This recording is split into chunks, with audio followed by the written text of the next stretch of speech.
Lunedì nero per il traffico padovano. Doveva essere un rientro dopo le vacanze segnato dalla chiusura dei cantieri lungo la tangenziale, ma per gli automobilisti in ingresso in città dall'Alta Padovana è stata una mattinata di passione. La coda di 10 km si è snodata lungo la nuova statale del Santo ed è arrivata fino al confine con Curtarolo a causa del cantiere di Veneto Strade all'inizio di Ponte Darwin. Dopo giorni di polemiche con le amministrazioni comunali di Padova, Cadoneghe e Vigonza che chiedevano di spostare i lavori durante le ore notturne, nelle scorse ore i vertici dell'ente regionale si sono incontrati a Palazzo Moroni con l'assessore Andrea Michalizzi del comune di Padova per definire il cronoprogramma ed evitare altre giornate infernali. Abbiamo trovato un accordo che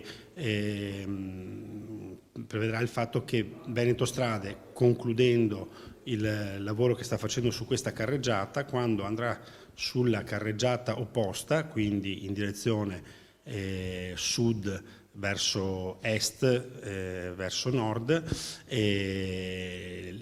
lavorerà con un cantiere organizzato il fine settimana in modo da ridurre l'impatto sul traffico. I lavori per il posizionamento dei giunti continueranno anche martedì e giovedì, mentre verranno sospesi mercoledì in concomitanza con la riapertura delle scuole. La seconda tranche sulla carreggiata da Padova Est verso nord invece verranno eseguiti nei fine settimana per evitare rallentamenti delle auto in uscita dalla città. Il comune di Padova invece, come promesso, ha riaperto il ponte di via Vigonovese. Dopo i lavori estivi, lunedì mattina entrambe le carreggiate del ponte sono state aperte e non si sono registrati rallentamenti.